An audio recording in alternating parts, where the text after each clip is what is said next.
So Dante's Inferno is part one of the Divine Comedy. This is one of the great works of literature of all time, and the game is essentially an adaptation of the Inferno brought to a video game. It's Dante's journey through the 9 circles of hell with the poet Virgil. Dante's in love with Beatrice, who's dead and has gone to paradise, and he's on basically a quest or a pilgrimage to find Beatrice. And we've changed the story somewhat and adapted it, made it a little more appropriate for a video game, and added a lot more kind of drama and excitement and action, obviously, than was in the original poem. But we're sticking very true to the setting and the imagination of Dante when it comes to the 9 circles of hell that he envisioned.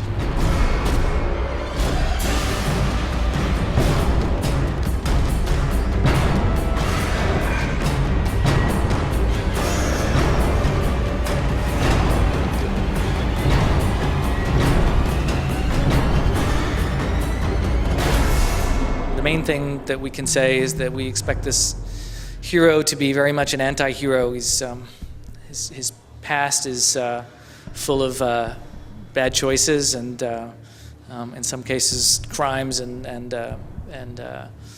sin, and he has to face those as he journeys through hell. And the flashback, which is this tapestry that he's literally sewn into the flesh of his chest, those scenes in the tapestry will come to life to tell the story of his past. So it's definitely a strong narrative element to the game that we're pretty excited about. Throughout the game, you're going to encounter the shades, which is another word for the damned, or sort of particular poor bastards that are suffering in hell, and they've kind of lost their way, and Dante finds them on a path or in a secret area or whatever, and they'll be kind of cowering in fear and torment and regret for their sins. And they're actually, each individual one is based upon a character from the poem, and the lines that they're muttering are going to be from the poem. But from a gameplay standpoint, they're really important because they're full of souls, and the souls are the economy of the game. As a player, you want more souls because you're going to spend those souls upgrading Death's Scythe, upgrading the cross, upgrading magic abilities, and so forth. So there's quite a lot of abilities that Dante can unlock over the course of the game, and you spend your souls to do that. I wanted to do something dark. I wanted to do something, frankly, that was set in the afterlife. I thought it'd be a really cool game to basically kind of go to hell and deal with sin, and deal with it in a very medieval way. As I was kind of doing research into what hell might be like, you can't help but come across Dante's Inferno. And in fact, in reading the poem, it was obvious to me that he spent 20, 30 years thinking about this place that he calls the Inferno, and he's described it in such incredible detail, and he's put so much imagination into creating that universe that there was no reason to try to reinvent it or to not just build upon what he had done. It's been incredibly fun to design the creatures and minions of hell, and the bosses and the guardians of the circles and the demons.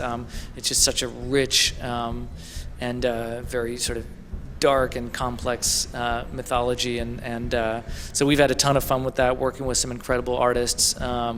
Today we saw the unbaptized babies, which I have a particular affection for. Maybe I'm twisted, but the whole notion that babies would go to hell just seems so